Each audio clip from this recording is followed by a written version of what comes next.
Hello प्यारे विद्यार्थियों, आप सभी का स्वागत है आपके अपने परिवार आपके अपने यूट्यूब चैनल ईडू अड्डा 74 में। प्यारे विद्यार्थियों, हम लोग यहाँ पे विभक्ति के नियम सीखने वाले हैं, डिविजिबिलिटी रूल सीखने वाले हैं।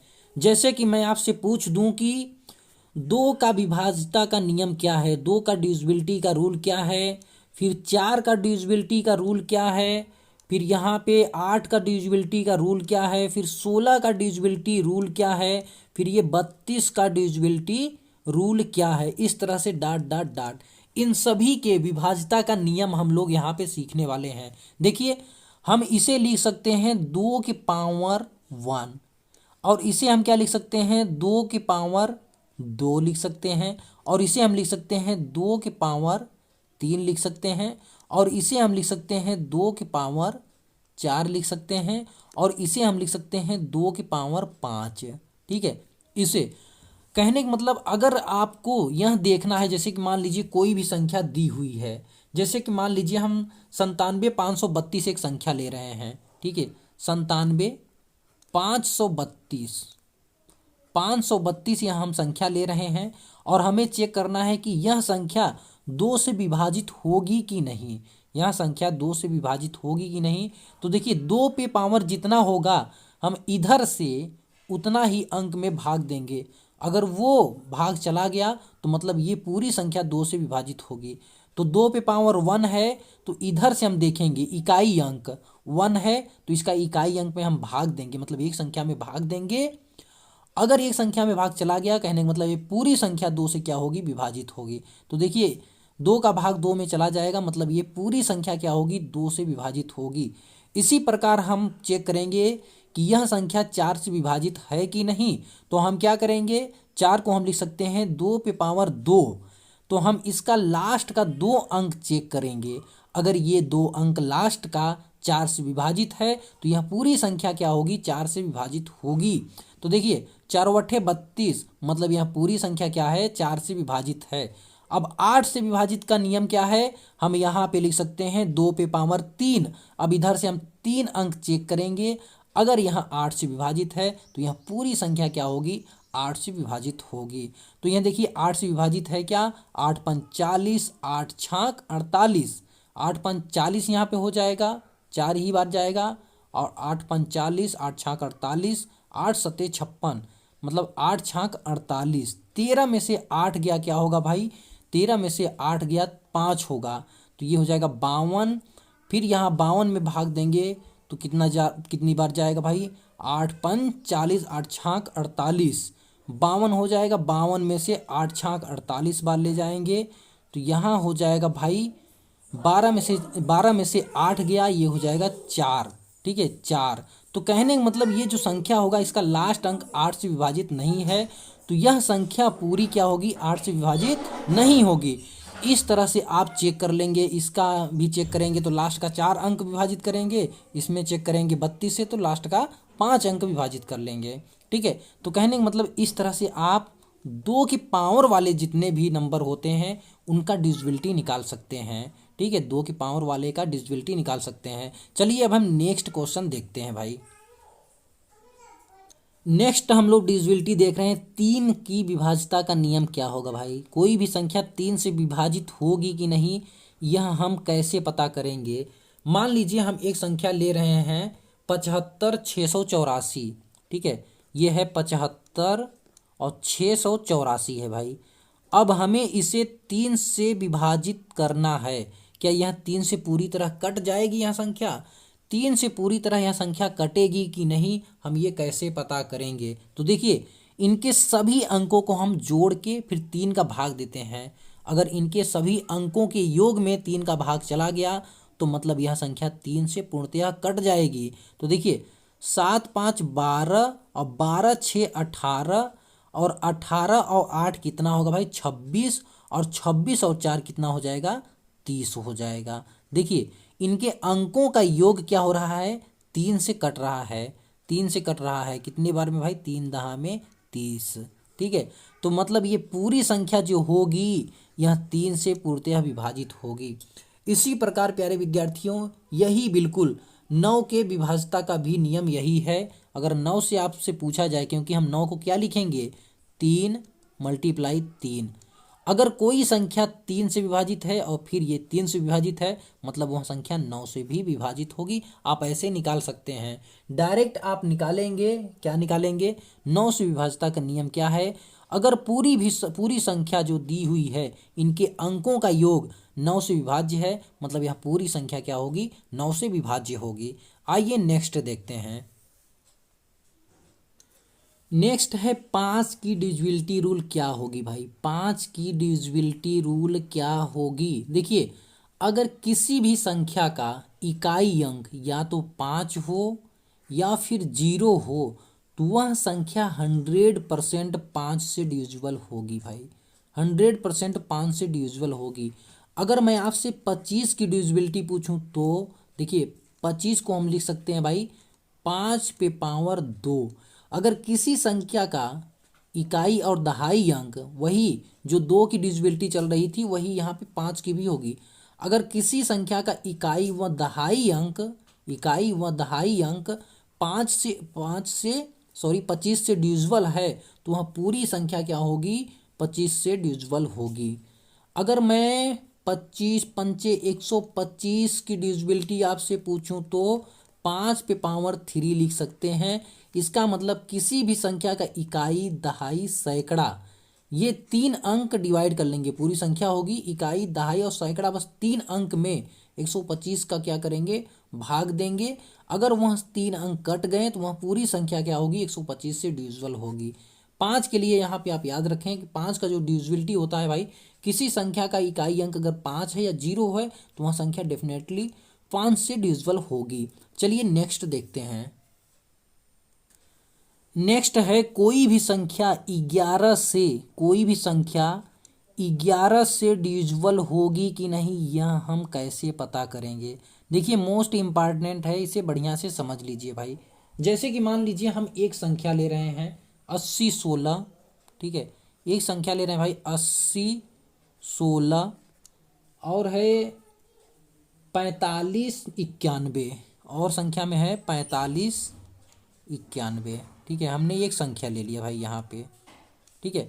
अब हमें यह पता करना है कि यह 11 से डिविजिबल होगा कि नहीं। देखिए हम इसमें करेंगे क्या, यहाँ पे हम एक सेकेंड, हाँ ठीक है, स्याही थोड़ा चेंज कर लें भाई ताकि समझने में अच्छा रहे। देखिए हम इनमें इनको जोड़ेंगे, फिर एक अंक यहाँ से इनको जोड़ेंगे, फिर एक अंक छोड़ के इनको जोड़ लेंगे, और फिर यहाँ पे कुछ नहीं है तो कोई बात नहीं, ठीक है। पहले इनको जोड़ लीजिए आप, ठीक है, सबको जोड़िए। ये 0 0 और ये 6 हो जाएगा 6, और 6 5 11, और 11 1 हो जाएगा 12, एक तो हो गया भाई 12, ठीक है। अब बाकी जो शेष बचे हैं उनको जोड़ लीजिए, ठीक है। जैसे कि आप यहाँ बचा है ये 9 हो जाएगा 4 से, फिर ये 1 जोड़ लेंगे, फिर यहाँ से ये 8 जोड़ लेंगे, कितना होगा 8 और 1 9, 9 4 हो जाएगा 13, 13 और 9 कितना हो जाएगा भाई, 13 और 9 हो जाएगा 9 3 12 22, 13 और 9 कितना होगा 22 होगा, ठीक है ना। 13 और 9 कितना होगा भाई, 9 3 12 और ये हो जाएगा 2 22, ठीक है, 13 9 22, ठीक है।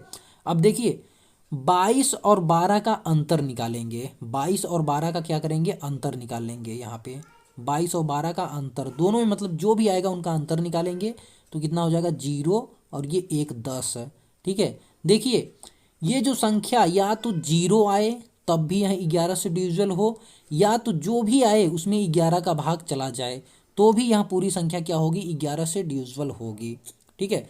कहने का मतलब क्या है, ये संख्या देखिए 10 आया है और 10 में 11 का भाग नहीं जाएगा, मतलब ये जो संख्या है भाई यह 11 से डिविजिबल नहीं है, ठीक है। करेंगे कुछ नहीं, बस सिंपल सा कंसेप्ट है यहाँ पे। यहाँ से देखिए एक अंक छोड़ के सभी को जोड़ेंगे, इसको जोड़ेंगे, फिर इसको जोड़ लेंगे, फिर इसको जोड़ लेंगे, फिर यहाँ कुछ नहीं है तो छोड़ देंगे, इनको जोड़ेंगे पूरा तो ये हो जाएगा कितना भाई, ठीक है, 0 और 6 6 हो जाएगा, 6 5 11, 11 1 12, फिर इन सभी को जोड़ के जो बचे हुए हैं और इन दोनों का अंतर निकालेंगे। अगर अंतर 0 आ रहा है या जो भी आ रहा है उसमें 11 का भाग चला जा रहा है तब तो मतलब यह संख्या 11 से डिविजिबल होगी। चलिए एक और लेके देखते हैं भाई, एक संख्या मान लीजिए हम ले रहे हैं 23, ठीक है, एक संख्या हम ले रहे हैं 23 और फिर क्या है 69 है, फिर यहाँ पे है भाई 70 है, फिर यहाँ पे है 69, 6 और 9 है। अब हमें यह बताना है यह संख्या 11 से डिविजिबल होगी कि नहीं। ठीक है, देखिए हम इधर से चलेंगे, इधर से हमेशा बाईं ओर से चलना है आपको। इधर से हम इसको उठाएंगे, पहले इसको उठाएंगे, एक अंक छोड़ेंगे इधर, फिर ये एक अंक छोड़ेंगे इधर, फिर एक अंक छोड़ेंगे इधर, फिर एक अंक इधर छोड़ के, यहाँ पे कुछ नहीं है तो छोड़ देंगे, कोई दिक्कत नहीं है। अब देखिए 9 और 3 कितना होगा 12, 12 में जीरो जोड़ेंगे 12 ही आएगा, और 12 और 9 कितना होगा भाई 21, 12 और 9 कितना होगा 21, एक तो 21 आ गया। ठीक है, अब फिर यहाँ से चलेंगे, जो जो बचा है उसको जोड़ लेंगे, तो ये 6 और 7 हो गया, और ये 6 हो गया, और ये कितना हो गया भाई, ये हो गया आपका 2। इन सभी को जोड़िए, देखिए 6 2 8, 8 8 8 और 7 कितना होगा 15, और 15 और 6 कितना होगा भाई 21 होगा, 15 और 6 कितना होगा 21 होगा। ठीक है, 21 होगा। अब देखिए 21 में से 21 माइनस करेंगे, मतलब दोनों का अंतर निकालेंगे तो कितना हो जाएगा 0 हो जाएगा। 11 का भाग चला जाएगा ना, बिल्कुल चला जाएगा, या तो 0 आ जाए या कुछ भी आए उसमें 11 का भाग चला जाए, तो मतलब यह पूरी संख्या क्या होगी 11 से डिविजिबल होगी। 100% यह संख्या 11 से डिविजिबल होगी। ठीक है, आइए अब नेक्स्ट कंसेप्ट देखते हैं भाई। वीडियो अच्छा लग रहा है भाई, वीडियो को लाइक और शेयर जरूर कर दीजिए। अगर आप हमारे चैनल पर नए हैं तो चैनल को सब्सक्राइब करके साथ में बेल आइकन को भी प्रेस कर लीजिए। देखिए एक बार फिर से ध्यान दीजिए, आप किधर से भी जोड़िए, आपको एक अंक छोड़ के ही संख्याओं को जोड़ना है, फिर जो शेष बच जाएंगी उनको जोड़ के अंतर निकाल लेना है। अगर 0 आता है या तो जो भी आता है जिसमें 11 का भाग चला जाए, तो यह संख्या 100% 11 से डिविजिबल होगी भाई। नेक्स्ट है 7 की डिविजिबिलिटी रूल भाई। कोई भी संख्या 7 से डिविजिबल होगी कि नहीं, यह हम कैसे पता करेंगे। देखिए कुछ भी संख्या दिया हुआ भाई, कुछ भी संख्या दिया हुआ हो, जैसे एक्स वाई जेड, ठीक है, ये संख्या एक दी हुई है। ठीक है, जेड सपोज दैट कोई संख्या है, तो हम क्या करेंगे इस जेड को हटा देंगे, बचा क्या एक्स और वाई, फिर जेड का दुगना करके इसमें से घटा देंगे भाई। जो भी संख्या आएगी अगर उसमें 7 का भाग चला गया, मतलब वह पूरी संख्या क्या होगी 7 से डिविजिबल होगी। सपोज दैट मैं एक संख्या ले रहा हूँ 882। ठीक है, 882 मैंने एक संख्या ले लिया, 2 को हटा दिया, बचा कितना 88 भाई। अब इस 2 का हम क्या करेंगे दुगना कर देंगे। जो भी संख्या जितनी बड़ी संख्या होंगी हम ऐसे ही करेंगे, इकाई अंक को हटा देंगे, फिर इकाई अंक का दुगना कर देंगे, तो ये हो जाएगा 4, और इस 4 को इसमें से घटाएंगे तो ये कितना हो जाएगा भाई 84। अब इसमें हम 7 का भाग देंगे, अगर भाग पूरा चला गया तो मतलब यह संख्या क्या होगी 7 से डिविजिबल होगी। तो 7 का भाग देंगे तो कितनी बार, एक 7 क्या 7, और 7 दूना 14, 12 सते 84, ये कट जाएगा भाई, 7 का भाग पूरा चला गया। कहने का मतलब ये जो संख्या होगी यह 7 से क्या होगी डिविजिबल होगी। 100% यह संख्या 7 से डिविजिबल होगी। कैलकुलेटर से चेक कर लीजिए आप लोग। ठीक है, जैसे एक संख्या और हम ले रहे हैं यहाँ पे नेक्स्ट नंबर 663। 663 यह संख्या 7 से डिविजिबल होगी कि नहीं, तो इकाई अंक हटा देंगे, बचा कितना भाई 66, इकाई अंक का दुगना करेंगे, 2 तिहाई 6, कितना हुआ भाई 60 हुआ कि नहीं 60, और 60 में 7 का भाग देंगे तो यह 7 का भाग जाएगा कि नहीं, तो आप कहेंगे नहीं जाएगा। कहने का मतलब ये संख्या 7 से डिविजिबल नहीं होगी, यह संख्या 7 से डिविजिबल नहीं होगी। ठीक है, तो देखिए आज हम लोग सीखे हैं भाई डिविजिबिलिटी का रूल। बहुत ही मेहनत से भाई वीडियो बनाया जाता है, टाइम निकाल के आप लोगों के लिए। आप अपना प्यार और सपोर्ट जरूर दिखाइए। वीडियो अच्छा लगा है तो वीडियो को लाइक ज़रूर करिए, शेयर करिए। अगर आप हमारे चैनल पर नए हैं तो चैनल को सब्सक्राइब करके साथ में बेल आइकन को भी प्रेस कर लीजिए। तो विद्यार्थियों आज के लिए बस इतना ही रखते हैं, बाकी कमेंट वगैरह करते रहिए आप लोग। चलिए आज के लिए बस इतना ही रखते हैं, बाकी all the best for your bright and successful future. Bye bye, take care all of you. Bye bye, take care. Thank you for watching my video.